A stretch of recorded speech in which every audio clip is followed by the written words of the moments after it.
Hello there, ladies and gentlemen.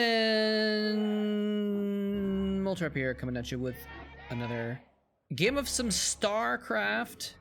The crafting of the stars shall be occurring very soon. We got here Stork versus ZerO. I am so excited about this game. This is from a little while ago. This is from I already forgot when, actually. 2011, I think. It's a Proleague game. Very old Proleague game, but relatively new as Proleague games go, I guess. Anyway, so this is Stork vs. ZerO, and I wanted to do this game because these guys are actually playing. It's kind of crazy to think about, right? This is 10 years ago, and they're playing in a team league game, right? And here we are 10 years later after this game, and they're going to be playing this probably, I think, 6 days or something from when this video is going to go up, in the ASL round of 16. And I think that's just kind of cool. And it's so I want to do another one of my little preview games. It's been, I think it's been fun. Let me know what you all think, if you are getting a kick out of this concept of doing these older games that are about to happen, you know, older matchups. Anyway, these guys are gonna be playing the ASL in about a week, and I think that's kind of cool.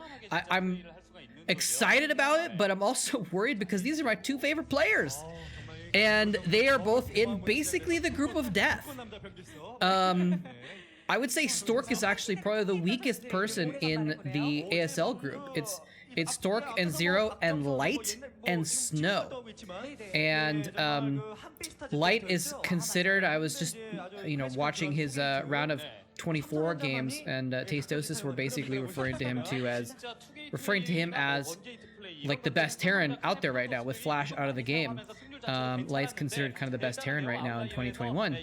And so that's kind of amazing. ZerO, of course, two-time ASL champion in just the last few seasons.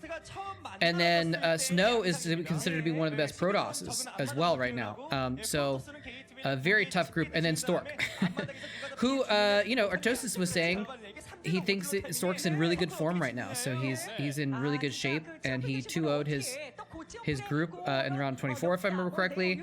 But he apparently, I guess Stork has a kid now or something, and he's busy, so he can't put in all of the effort that that someone who wants to win a Star League would have to be putting in, basically. So anyway, I'm gonna go ahead and move my logo because I just saw that this is a new enough game that there's actually a counter. Anyway, I've been trying to introduce these guys. I'm just fanboying out on both of them so much right now, and thinking about them. But we do have a 2-gate attack by Stork. And it's a really interesting 2-gate where it's two. Oh, that Boar is never gonna live. Oh wait, he's kind of gone off of it. He's a little bit worried about the drones coming in here on the side. He actually has 3 probes. This is kind of a crazy rush here. He sent in 3 probes with his early zealots, now down to 2, of course, but this is a very strong attack. Getting those extra probes in there to do those extra hits to finish off drones and zerglings that the zealots have softened up is a pretty significant play here. There's the Samsung coach, and that would be the Woonjin coach. If I remember correctly, ZerO played for the Woonjin Stars, I think. Anyway, Stork is not done putting on the pressure yet, though. Here, he's got several zealots, and the probes have gone home. It looks like there's just enough that the zealots can take care of the situation. He's not going to try and go all in on this and just try and kill everything right now. ZerO is kind of stabilized a little bit too much. Oh, he's going to try and sneak out some zerglings. He does sneak out some zerglings. And I was going to mention this earlier, but there wasn't really a moment to do so unless I decided to stop rambling about these guys. But his wall is set up nicely that the gateways can actually form a wall if he can get a cannon behind that. At the very least, he can stall by getting a zealot in between. And as we're seeing, this map has some neutral temples on the sides. I'm just gonna throw up the map here really quick. Nope, wait. Yeah, so he's gonna get the forge behind there, cannon. So he's gonna have a nice wall here to deal with this. The zealots have actually retreated, interestingly enough. He's like, okay, I'm not gonna be able to deal with I'm not gonna be able to deal a killing blow of any kind. There's Sunkens and stuff, so I'm just gonna bring those back to deal with any zerglings. This map is Neo Outlier, and you can see it's 3 spawns and then there's like a ramp up out of your spawn into a natural, and then like this high ground swirly majig, and then down to the other mains. But there's also these neutral temples around the outside that separate different areas. And oh, this probe's gonna get in and he's gonna spot. Well, I heard the Korean commentators getting a little bit excited there for a second when I was looking at the map. I think they might be worried about Stork being able to check the timing on this. And oh, look at this. Oh, is he actually gonna? Ah! Okay, the probe dies. He was trying to sneak out through the temple. I think he was maybe hoping that he could just get over there and then like put on a pylon and squeeze the probe out or something like that. But doesn't quite pull it off. Anyway, Stork has taken his own expansion behind this as well, starting to get his tech going. So very interesting build here by Stork. By the way, if you're looking at the bottom right area, Stork, the bottom right area of the screen, the feed for the minerals and whatever, Stork is on the left side of that, and ZerO is on the right side of that. So currently Stork up significantly in supply with 38. ZerO down at only 25 supply, and it's been hovering there for a little while actually. I'm not sure what's going on with that. If he's just been, I guess he's been building drones and then building buildings with the drones, so his supply count hasn't actually been going up that much. But in any case, Stork's not really in very much danger. He still builds that cannon just cause. Oh, he's gonna try and glitch through some zealots. Oh, nice. It looks like it is gonna make one zealot through, and he's gonna try and get another one through as well. Yes, two zealots getting glitched through the temples there. And then is he gonna try and what is he gonna do there? I think because he saw the drones glitching through there with his probe earlier, so he knows there's a hatchery building in that hidden spawn, and he's gonna come in here and attack it, and there's not a lot ZerO can do. ZerO is gonna try to glitch some zerglings through on his own, I think, and try and get some defenses in there, but otherwise that hatchery's gonna pop at half health, and he's gonna be getting not enough larvae to build enough zerglings to actually deal with this. I think that hatchery's gonna die if he doesn't do something about it. So he is able to get some zerglings in there, and they're gonna go ahead and surround these zealots, and so zealots are gonna take out some zerglings, but they're not gonna get the hatchery, crucially. Hatchery is gonna survive. So nice defense by ZerO. I'm not sure how he got through there actually. Did he glitch all those zerglings through with a drone, or had he actually killed those temples and we can't see it, but it doesn't look like the temples are dead on the minimap. In any case, yeah, I feel like I was gonna go back and talk about the ASL a little bit more, but I guess I'll leave that, because I'm probably gonna do another game, because light versus snow is another matchup that's gonna be happening there, and of course these guys could meet more than once theoretically. If you know, one of them loses and goes down to the losers match and wins, and they end up in the final match or something like that, but it could go a number of different ways. That group is going to be insanely difficult for especially Stork to get out of, but Stork is a freaking god. He's an absolute Protoss legend. He's one of the 6 dragons, and probably one of the more powerful of the 6 dragons, to be completely honest. Probably top 2 Protosses, definitely top 3 Protosses of all time. So Stork has a chance in that for sure, but I'm a little worried because, you know, light and snow could easily make it out, and then both of my favorite players are out of the ASL, and anyway, we'll see how that goes. But this is 10 years ago, and I would say actually 10 years ago at this time, ZerO is probably the one who had a little bit of an advantage, because Stork was obviously winning and getting high up in a lot of OSLs and MSLs in, you know, 2009 and 10, and in 2011 he wasn't quite doing the same. He was switching out and playing some StarCraft 2 at the same time. He was player coaching a bit, so this was kind of when 2011-12 was when Stork was not on top of his game, and when ZerO was really on top of his game.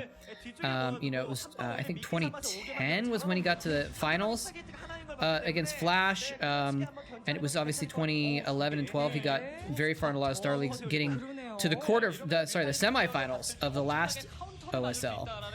So ZerO a stronger player in these years, but again, Stork is a Protoss god, and so you can't count him out at all.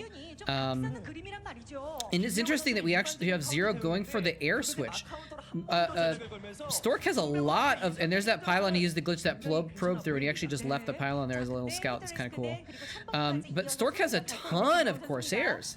I'm pretty sure they have +1 weapons as well. So going for this air switch is a little bit of a risky move here by ZerO, because he's going to have to pull off some eliteness in order to kill those Corsairs and actually have, okay, 25 minerals for 25 minerals.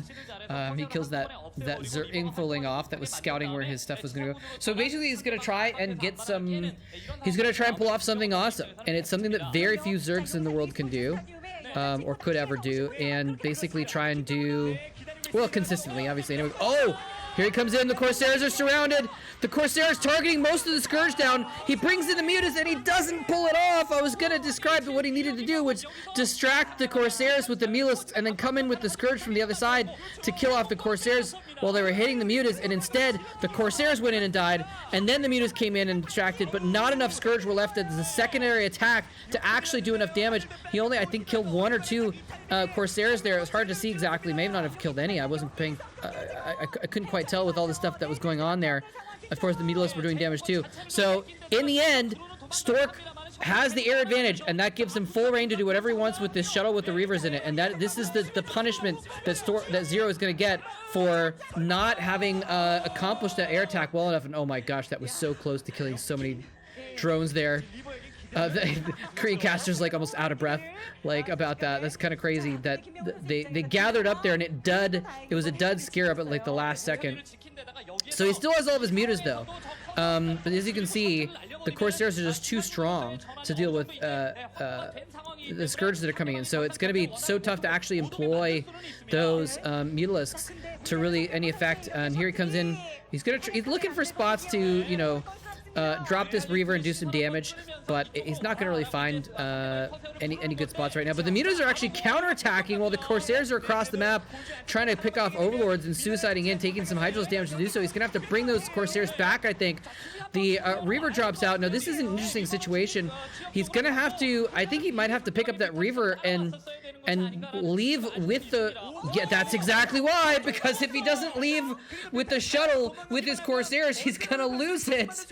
He needs to keep the shuttle with the Corsairs, and he doesn't. He leaves the shuttle Reaver behind to run his Corsairs back to deal with the Mutas, and ZerO takes advantage of that moment of weakness and just caps that shuttle right out of the sky. So beautiful play there by ZerO, actually, with the distraction attack, killing some probes, killing some cannons, possibly killing some other buildings in the main, and crucially distracting the Corsairs long enough to actually get that Reaver out of play. There's 2 more Reavers there. He's gonna have to wait for another shuttle though.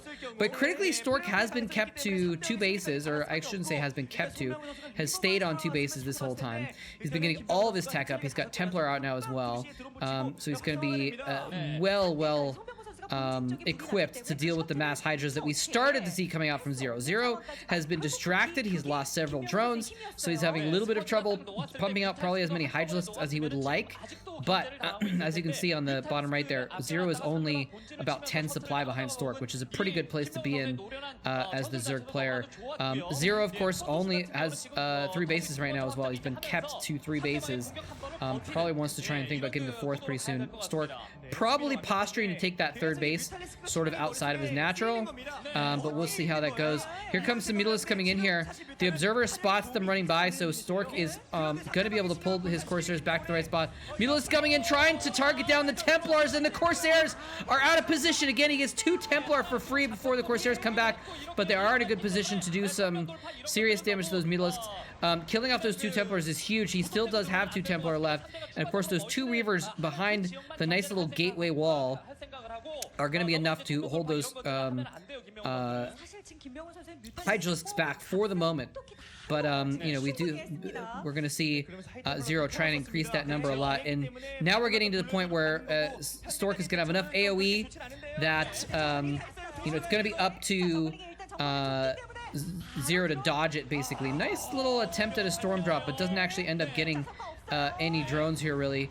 Goes ahead and picks up that 1 Zealot to evacuate while one of them distracts. Is he gonna get, it looks like he might have gotten a drone underneath there. It's hard to tell. I think he got at least one, but maybe two. Mutalisk coming in again while the Corsairs are distracted. Picks off another Mutalisk. And the cannons are just really not protecting the mutas enough, and he's just depending entirely on and he does land some scores. I just cannot talk today. I apologize, ladies and gentlemen, but he does land some Scourge hits onto those Corsairs, so they're down to like 6 Corsairs. It looks like it's a little bit interesting. He may have lost 1 or 2 to Hydralisks, and that we didn't see or that I didn't notice, and so that might be why they're kind of a little bit low in the count. He had like almost a dozen Corsairs before, but Stork is a little bit contained here because he doesn't have as many Templars as he wants. Okay, here we go. That's a nice juicy storm opportunity, and it looks like he's waiting for the Hydras to stand still a little bit more though, instead of just, you know, storming them while they're retreating and you know, having them automatically dodge out from underneath the storm. So he's coming in here, he's got all of his Corsairs, he's adding in some Dragoons as well, which I think is a smart move, a little bit something extra to protect against the Mutalisk attacks, to protect those High Templar, which are really the damage dealers.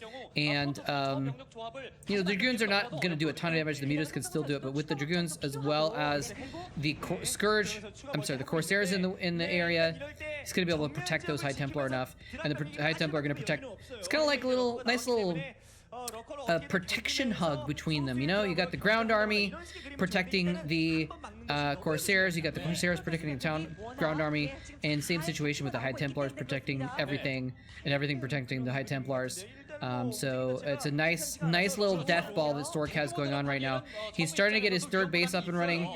Right now it looks like ZerO is maybe posturing to take a 4th, but he doesn't have a 4th yet. So if he doesn't do something here soon, actually ZerO's going to be in pretty big trouble.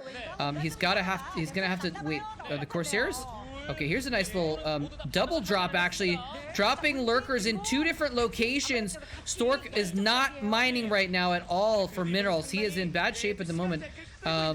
He's going to be able to clean up one of them. The other one in his main is going to be much more difficult to take care of, and I correct myself on that. He actually does have... No, there's no observer here. He got his army back there pretty quickly, but the observer is going to take a little bit of time. He's just going to lose some free damage on his units while the observer takes his time getting back here. So Stork is back to mining at those 2 bases, and he's going to be able to mine at his 3rd base here pretty quickly as well. So Stork managing to not lose too much there. It was a cute move by ZerO, and could have been very effective, but didn't quite work out as well as he needed it to, because right now with ZerO not having a 4th base that I can see on the map, looks like he's starting to get a 4th actually in the inside sort of 4 o'clock position. But with ZerO not having the 4th base up and running and Stork having his 3rd up and running, it's up to ZerO to get some damage done right now to try and neutralize that advantage that Stork has. And it looks like he's going to try and do that by defending his 4th with a skeleton crew. This 4th is going to go down, but the drop is going into the main at the same time. The Corsairs... Where are the Corsairs? I saw them in position earlier. The Corsairs are not with this attacking army, so they might be back able to defend. Beautiful storms coming out of Stork, and here he comes, and he's actually going to drop onto that 3rd base, sensing that 3rd is actually the most vulnerable part of Stork's economy. He's going to drop all over it on top of it, maybe even actually sensing the Corsairs were to the south, and this is the spot where it's easiest to get through without actually losing them. Stork is not turning back, though. He's going forward, forging ahead. Forging ahead with his upgraded units and casting some nice Psystorms down onto the Reavers, and Psystorms plus the Reavers. I'm sorry, doing Psystorms onto the Hydras to protect the Reavers. The Reavers are under threat. No, there's only a few Dragoons remaining, but again, he has done significant damage. He stopped the 4th base. Now, what does Stork's 3rd look like? Stork's 3rd is going to die as well. So both players trading one for the other. It's really hard to say who comes out ahead in that situation, because this is reset to the same situation as like 6 minutes ago, except now both of them have a lot less minerals at the bases that they're mining. Stork is almost mined out right now. He is in danger because right now it's 3 bases to 2, but in a moment, like in a few minutes, it's going to be like 2 bases to none if they both start mining things out. Stork's going to mine out a little bit faster. You know, his main is just probably like 1 minute from mining out or being effectively mined out. His natural's a few minutes away, so it's really not a good situation for Stork actually, unless he can retake that 3rd base very, very quickly and very soon. He's going to be in trouble. Notice though, the Stork is now about 40 supply ahead of ZerO, so he does have a better army if it does come down to a battle. It's interesting that Stork didn't push in didn't get to push in any farther though. His army did get cleared up. His reinforcements were stuck defending his third, and I think that was a good fight by ZerO. I don't think he would have won one large fight. But he could lose one small fight and win one small fight, and that's exactly what he did. He won a small fight at Stork's third, while he lost this fight at his new fourth that he was trying to put up. And I think that was the best that ZerO could get out of it, and it ended up buying him some time to try and deal with this situation, because now, again, he's still 40 supply behind, but they're both growing in supply, and so the percentage deficit is decreasing for ZerO. Losing some overlords here. Looks like he's actually going to get supply blocked. Oh, shuttle running in here. There's only a couple hydras.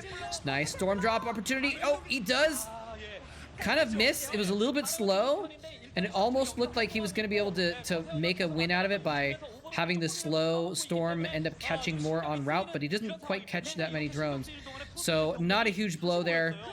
He's going to lose some stuff in the process, but he's still trying to just, again, he's doing some distractions here. He's keeping ZerO off guard. ZerO needs to get those lurkers burrowed in a nice spread in just moments, because otherwise Stork's army is going to pound down upon them, and he does get the burrow just in time as Stork is moving in for the attack here. So there's only a handful of hydras though to protect him. Oh, what are those hydras doing? Hydras kill the free kills on the High Templar. Oh man, he finally gets one, but the hydras and the High Templar are both on move command, and kind of ignoring each other. It was a weird situation there.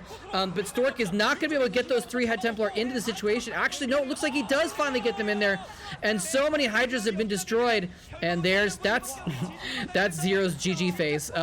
He always does this little look of disappointment in his head shake that he does like that, where he's like, oh man, it's like you can almost hear him saying like, oh man, when you can tell that he knows he's like pretty close to defeated.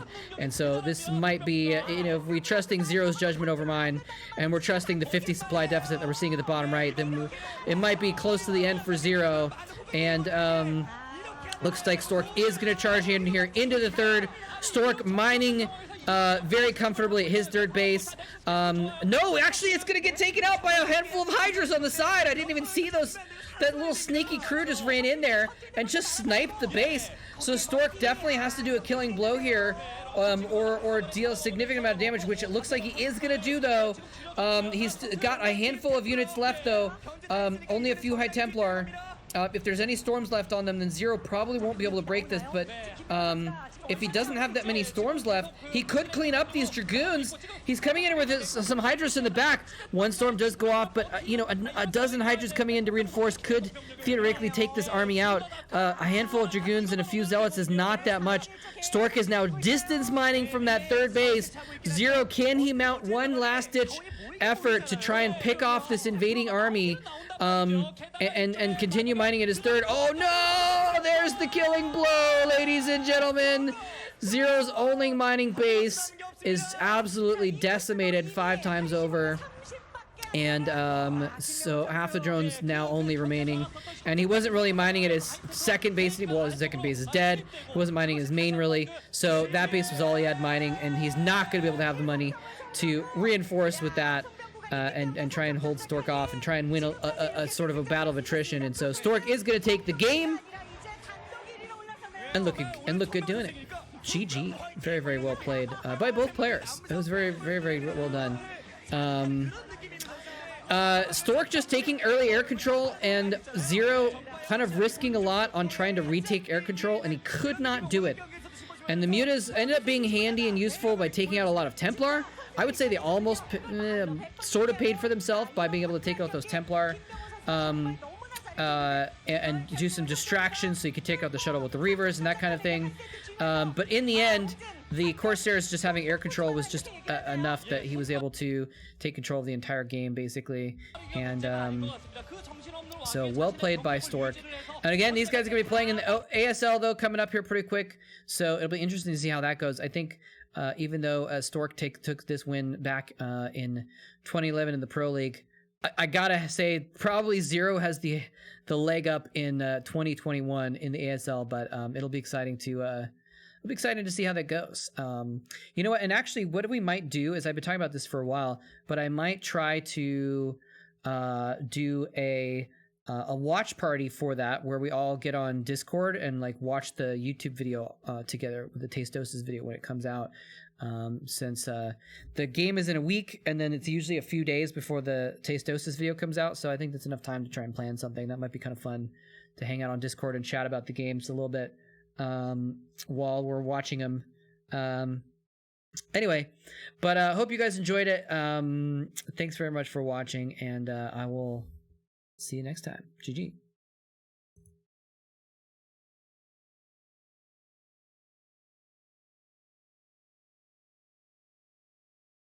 Still on?